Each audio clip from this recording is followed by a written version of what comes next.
This is Harvard on the Map, presented by the Harvard Graduate School of Design, covering innovative ideas and thought leaders in digital cartography, Earth observation, and all things geospatial, with your host, Jennifer Horowitz. Welcome to Harvard on the Map. I'm here with Professor Charles Walcott, who is an emeritus professor at Cornell University within the Department of Neurobiology and Behavior. And he comes to us from his home in Ithaca, and he is, I came to your research, Professor Walcott. It's such a pleasure to have you on the program. I came to it through your piece in the Journal of Experimental Biology on homing pigeons. And I'd love to hear your insights and for our listeners who don't have as much understanding of homing pigeons and how they find their way back home. Thank you so much. Well, it's a very simple problem, really. Yeah. You have a homing pigeon living in a loft where it raises its babies and gets food and all that. And you can take them up to 1,000 miles away from home in any direction, let them go, and they fly home. And the simple question is, how do they know where home is? And we still do not know the answer to that apparently simple question, because it turns out that it's complicated, like so much in biology. There are basically two stages they go through. When they're taken to some unknown place, the pigeon first figures out the direction and probably the distance to the home loft. And then having figured that out, say for having to fly east to get home, it uses a compass system to fly in that direction. And we know that there are two compass systems. Normally they use the sun, and on a lovely sunny day, such as it was today in Ithaca, they would use the sun as a compass. And they're able to compensate for its movement through the sky. But occasionally, here in Ithaca, we have days when the sun is not visible. Excuse me. When the sky is overcast and the pigeons cannot see the sun, and then they switch and use the Earth's magnetic field as a compass system.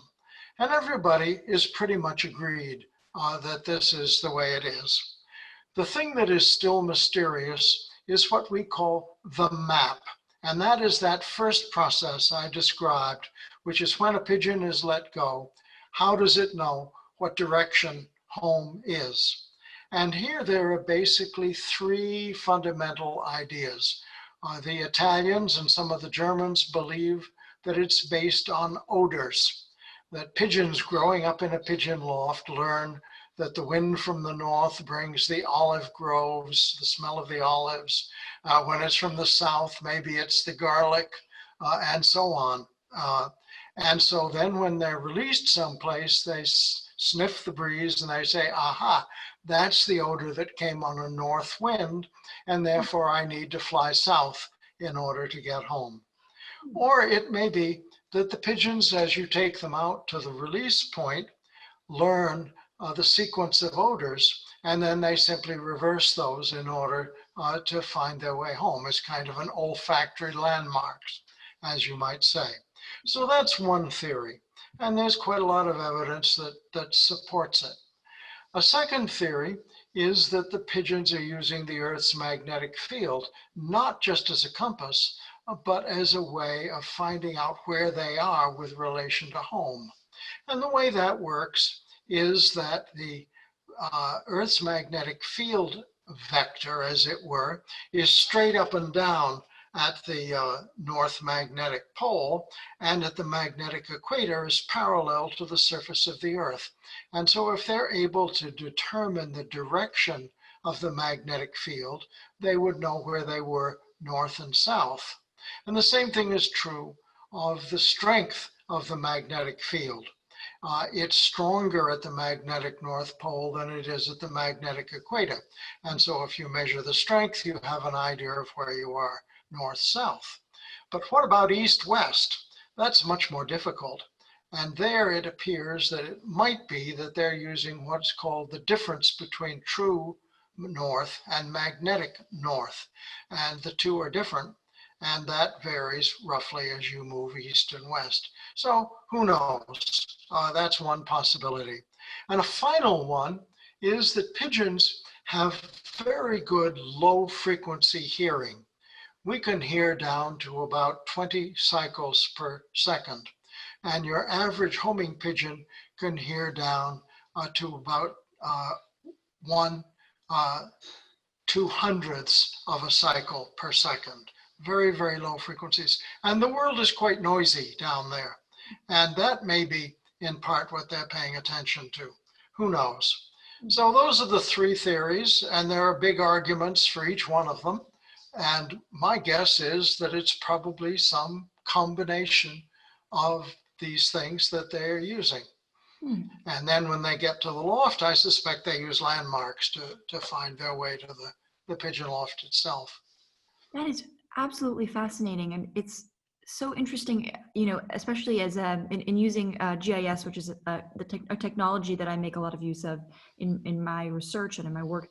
The coordinate system that you use is so valuable and such an important part of navigating. So it's interesting to hear how directionality impacts is a potential theory as to how homing pigeons find their way. That's truly really so interesting. And I know that this isn't the topic of your paper, but I know that pigeons were an early form of Earth observation in the late 1800s in order to take aerial imagery. I wonder if you had any insights on that. Yeah. I don't know. I haven't read anything about that. I would think it was rather unlikely to find a pigeon that would carry a camera system. Yeah. And the other thing that's remarkable is that we spent a lot of time following homing pigeons in small airplanes. We put radio beacons on them and then follow the radio signal. And then, but what we noticed was that the pigeons typically fly at about treetop level. They don't, by and large, go very high. Now, there are occasions when they fly high, but mostly they fly as close to the ground on their way home. And so you wouldn't get a great perspective, I would think, from a homing pigeon. Fair. You do much better with an eagle, I would think. That is a very fair point. Yes, that's probably very true. I sort of came to this topic because I was looking at a history of Earth observation and these early pictures of pigeons with small cameras strapped to their waists was just fantastic. I thought it was sort of a comical but also just amazing phenomenon that was how, especially in an era of drones and drone photography, it's just fascinating to see that was used. Yeah.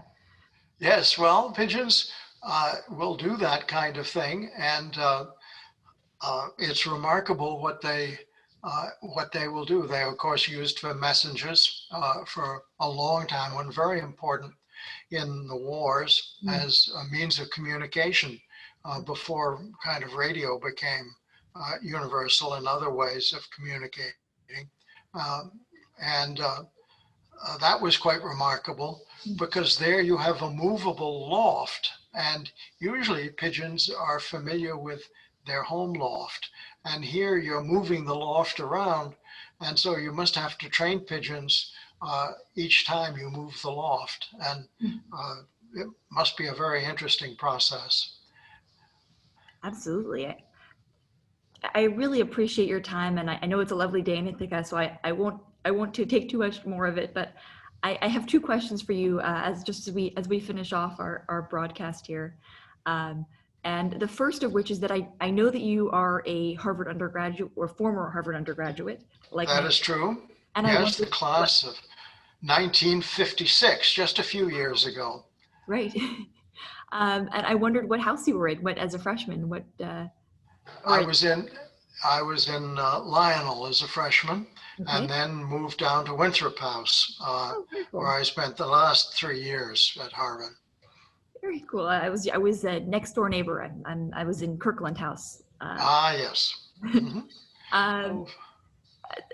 So and then finally, I like to end off my my broadcasts with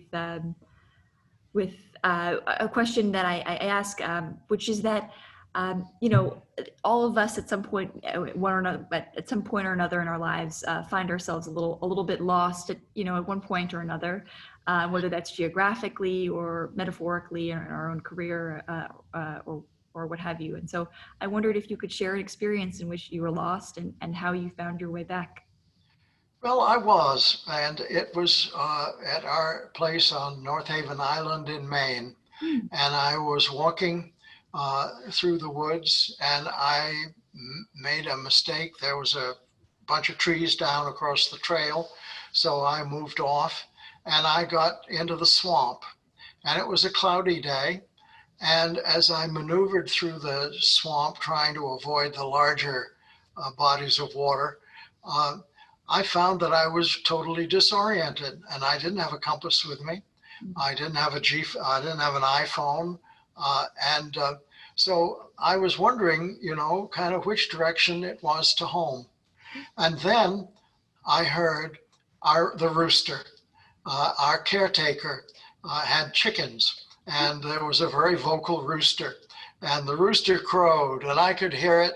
And suddenly, you know, the world kind of revolved, and I knew which direction it was to home. So I was saved by a rooster. That is wonderful, especially for an ornithologist like yourself. That is amazing. That's fabulous. So the birds have their uses after all. Yes, absolutely. It's a shame you didn't have an internal compass similar to the homing pigeons. No, I don't have a magnetic compass as far as I know. Well, I appreciate your time, and I hope you have a wonderful rest of your day.